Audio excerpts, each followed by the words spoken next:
Content warning for this episode contains scenes of child endangerment, child death, suicide, sickness, and insects. Welcome to the Rue Papers. Can you hear that? It's Robin, shouting at the traffic warden, saying something about he's faced death by strange and weird entities coming through the ether. He's not going to be scared by a traffic warden, and he's putting his foot down. And wait, no, he's got a massive parking fine. Turns out, we're all discovering battling otherworldly creatures doesn't really apply to, normal situations like parking in the wrong bay, or the self-checkout, or figuring out how my smart TV works. I wonder if he'll come down and complain to me about it. No, I guess not. I haven't seen Robin for a while, really. Or Rose, which is fine, honestly.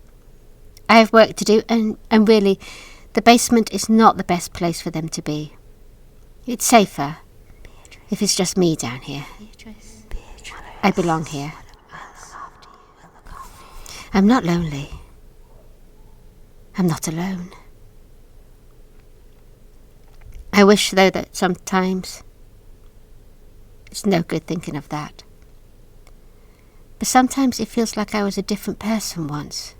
Not happier, I suppose. Just more, I don't know. Like I had friends and went places and did things. But I dare say I'm romanticising normality. At least now I have a purpose. I'm needed. It's odd. It's really strange. It feels like it didn't happen. I mean, we did all that, the ritual, and held back whatever it was that was coming through from the Blue Lands, and it was all dramatic, but a month later, it's like it never happened at all. No one talks about it. Not even Rose. I've tried to talk about it, but they just walk away. Sometimes they give me an odd look, like I've imagined the whole thing. But I know it really happened. I've listened back to the tapes. Except Elena. She won't talk about it, but she's researching everything she can about the paranormal. She never had much interest before, but now it's like she's studying for a degree in it. But she doesn't come down here. I don't let her study the basement. But not the ones down here. I won't let her down here. This is my domain. But apart from that, it's all back to the way it was. The library runs. I read my stories. Nothing happens. And today's story is something I picked up at random. I wonder if he still listens to these. If he does, hello, Robin. Hope the nightmares aren't too bad. I don't seem to get them anymore. Or if I do, I can't remember them. What? No, as I was saying, Finn, that name still doesn't seem right. Oddly, I don't have any nightmares at all these days. Let's see. Yes, that all recorded. I worry that what I remember isn't what's happening, so I'm making sure I'm recording everything for you, Finn. Whoever you are. All right. Today's random selection. A very battered and worn manuscript, all handwritten. The date says 1890-something. And it's a hospital. A children's hospital. The tuberculosis ward. Lovely. Nothing like involving kids to really work us from trauma. This is Jemima's statement. It says at the top, wasn't she the doll in play school? Focus, B. I know you're trying to avoid this, but you can't. Get started. They're coming to the wards at night. We can see them. I mean, we tell the nurses, but the nurses just say it's your imagination, so they don't listen to us. No point listening to the dying, is there? Anyway, they're coming to the ward at night. Little silver lights. They're kind of pretty. first time you see them. They just like hover over the bed. One little girl, she thought they were fairies. Would have been kind of nice if they'd been fairies. I mean, she died the next morning, and we all said, oh my God, it was something coming for her. But you know, it was kind of a relief, because we thought it's scary going into the dark when you die alone. Don't want to go into the dark alone. And then pretty silver lights light your way. They come with you. I thought it was kind of nice. And it happened twice more, and we all looked for them. We knew who died the next morning because we would see the pretty silver lights. And then, because there was this other girl in there, she didn't have tuberculosis. She was in there because she'd broken her leg and they didn't have anywhere else to put her. I mean, she weren't sick, that's the thing. She was going to get better. The silver lights came for her that night. And there were dozens of them. More than I'd ever seen before. And they sort of gathered around her bed. And her face just shone. It was like moonlight or something. I mean, pretty moonlight. I mean, clean moonlight. It was like clean light. And all these lights gathered around her. And then I saw her get paler. Lots paler. And I thought it was the light, but it wasn't. It was her skin. It's getting whiter and whiter. And I saw her hand get thinner. She reached up to the lights, and I thought she was like trying to say hello, but she managed to croak out a word. She said, stop, stop. She said, stop, I'm not dying.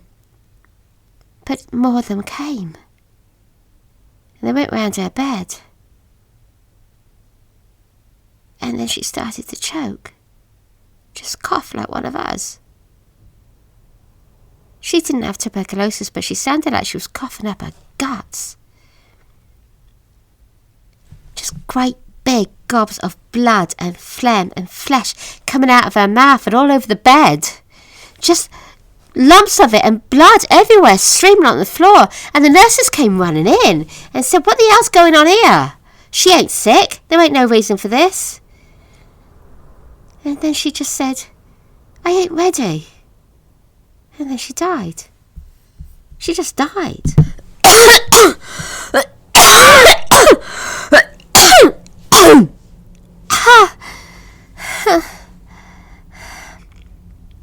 I ain't got long left. So you've got to get this down, right? You've got to get this written down. Because the nurses don't believe us, and the doctors don't believe us, and our families don't believe us, but you're a famous writer, aren't you? You've got books. If you tell people, they'll believe.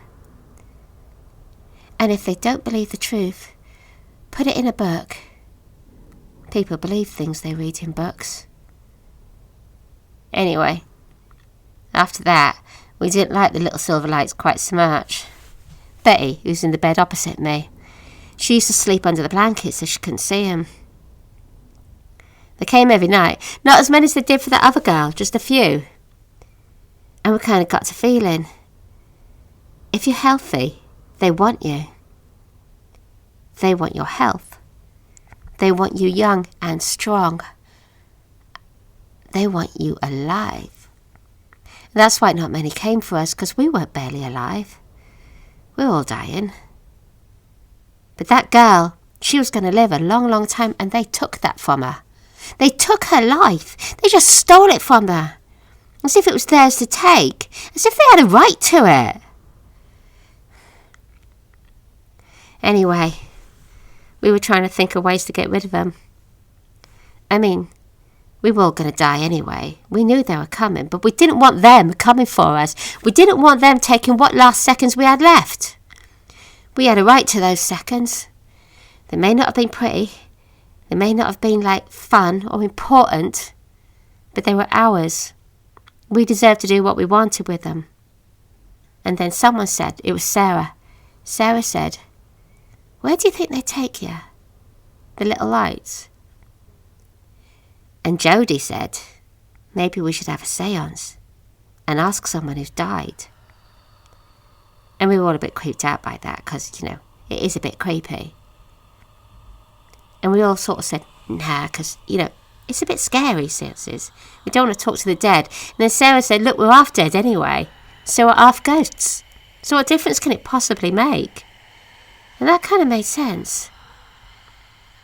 Then Sarah said, I ain't got long left. Just hours.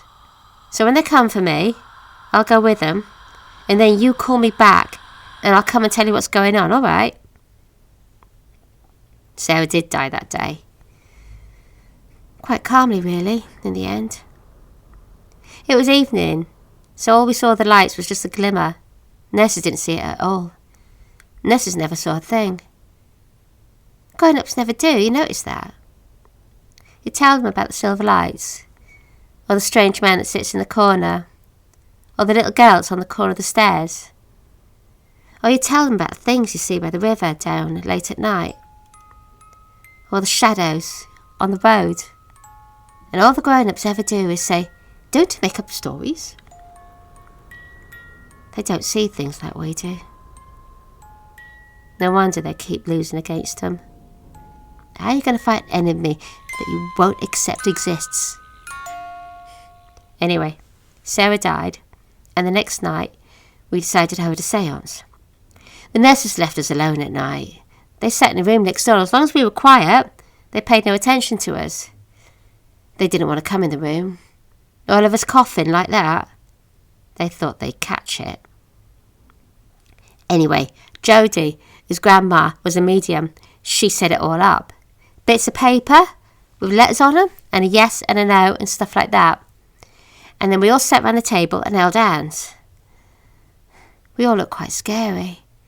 I looked around at us and we were all so thin and white, and I thought, Sarah's right. We're practically ghosts already. That's why the nurses don't come in here. We're too dead for them. Anyway, Jodie started asking, is there anybody there and all that stuff? And we got a few things. We got like knocks and stuff, and the table shook a bit, and we thought, well, yeah, that's fair enough. It's a hospital, and tons of people have died here. There's probably hundreds of people there. You say, is there anybody there? And like 1,000 ghosts are going to say, yeah, I'm here, listen to me. So I said to Jodie, you've got to ask for Sarah. Sarah needs to know. So she did. She said, is Sarah there? And then Sarah said yes. Sarah was sitting next to me. Clear as anything. In the moonlight. Only she won't sit no more. She were well. She were pretty. All blonde curls and big eyes. I just looked at her and I said, hello, Sarah. And she looked at me and she said, hello. And I said to her, are you a ghost? And she said, yes, of course I am. Why else would I be here? And I looked at her eyes. She had beautiful blue eyes, did Sarah. Only they weren't blue anymore. They were silver.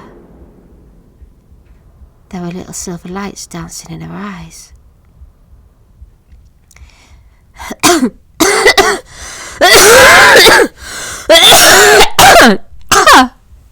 I'm sorry. Anyway, I jumped up and I screamed, it ain't Sarah. And the other said, who ain't Sarah? I said, this ain't Sarah. And they looked where I pointed and they said, there's nothing there. You're making things up. And I said, it's the silver lights. Silver lights come back in Sarah. Sarah kind of, what I thought was Sarah, stood up and walked towards me. And she said, I'm so sorry. They don't want them. They want you. And I said, why? What's so special about me? And she said, and I don't know why, but she said, it's your voice. They need your voice. I said, what's so special about my voice? And can you please go away now, because this is scary, and I'll call the nurse. And she said, we can make you live. You can be alive, and then you can be the pathway. I said, what are you talking about? And she said, just don't fight it. When it happens, don't fight it. let them come. And then her body burst open. The lights scattered all round the room. Hundreds of them. Lit it up like, I don't know, like midday in Trafalgar Square or something. You could see everything. All the dust in the corners and the cobwebs on the ceiling. And all the girls. Those that were sick, and those that were dying, and those that were going to live. They just turned around and the little silver things just landed on them and started to scratch them like they were insects, like they were fireflies. And they just kept scratching on the girl's skin, and I could see the blood rising. And they screamed, the little girls. They screamed so much. But when they opened their mouth, no sound came out. There was nothing there. And the silver lights went down their mouths and into their throats. I could see them being lit up from the inside. And then I could see everything drain from them. All the life, everything in them. I could see them turn into skeletons from the inside out. I saw them turn into a corpse in front of me. Just collapse on the floor. All of them. Just gone. All around me.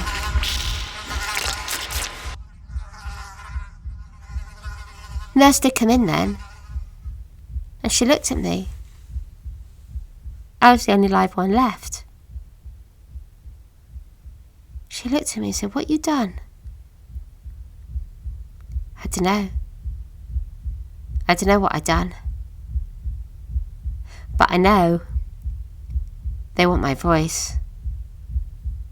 Whatever it is that killed them, those silver lights and everything, they want my voice, and it can't be for anything good, because what good could do that? When the little silver lights come tonight, I'll let them come for me. And then I'm going to go and jump in the river. No, wait. It's too far. I got a scalpel. I'm going to steal a scalpel. I'm going to cut my throat so I can't talk. Even if they get hold of me, even if they make my corpse walk, that I won't be able to talk. They won't have my voice. Because I don't know what they want to do with it, sir. But I know it ain't something good. I think there's a gateway somewhere. And if I get that gateway opened, then all the bad things will come through. Those little silver lights will be everywhere. And they'll be taking people just because they think they deserve them. They might think that we're little and worthless and all that, but we deserve to have our lives. Now, my life ain't much, I admit, and there's not much left of it. But I am going to spend my last moments fighting, sir. I'm going to stand there and say, no, you can't use me. You can't take my voice. I am going to win. You're not going to beat me. That's what I'm going to do, sir. So when you come round tomorrow, sir, I'll be gone. And I'll tell you I cut my throat in the night, and I was temporarily insane, and I want to let you know I wasn't. I was as clear as I ever was in my entire life. That's Jemima Ellington, age 14 and a half. Got that, sir? And when it's all done, you put it in a book. Put it as a story, because people believe stories when they won't believe facts. Make sure people know. It's the voice that matters. They want the voice. Oh, that child. That brave child. I could never have done what she did. The courage that takes. Silver lights. That's something new to look out for. I better warn Rose and Robin, and maybe Elena too, although she'll just make some remark about eye floaters or something. I wonder who she was talking to. An author? It doesn't fit any story I know, and that name. It's odd, I feel this matters somehow, that I'm missing something important, but when I try, something is missing. Something I ought to know. Something from Jemima's story?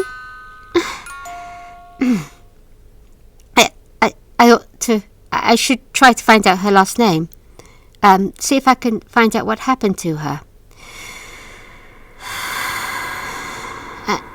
And the story. And the author. There's something about stories. Hang on.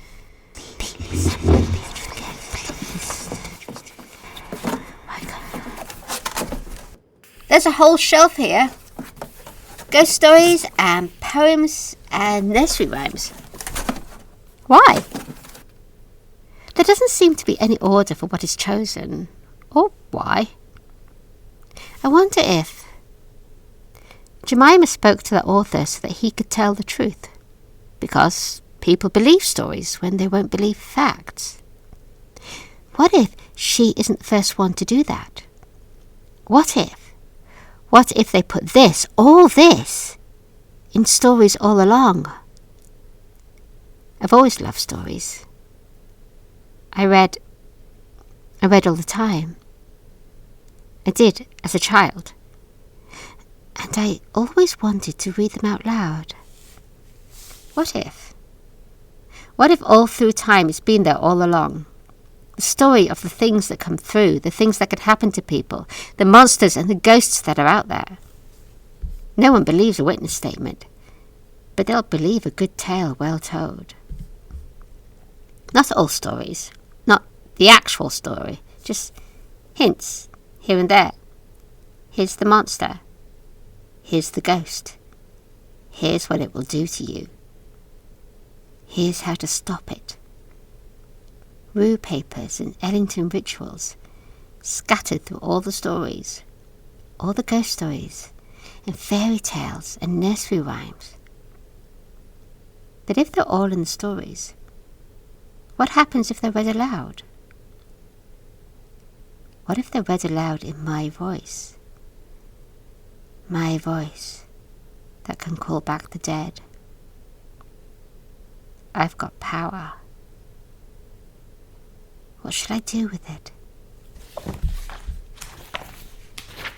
Yesterday, upon the stair, I met a man who wasn't there.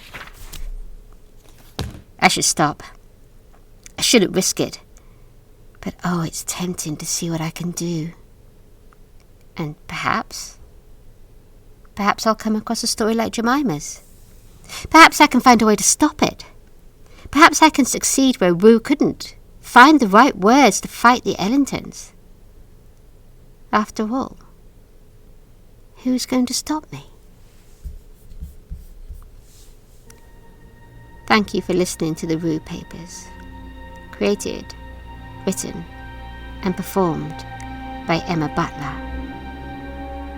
Some stories should not be told, but then again, don't you want to hear them?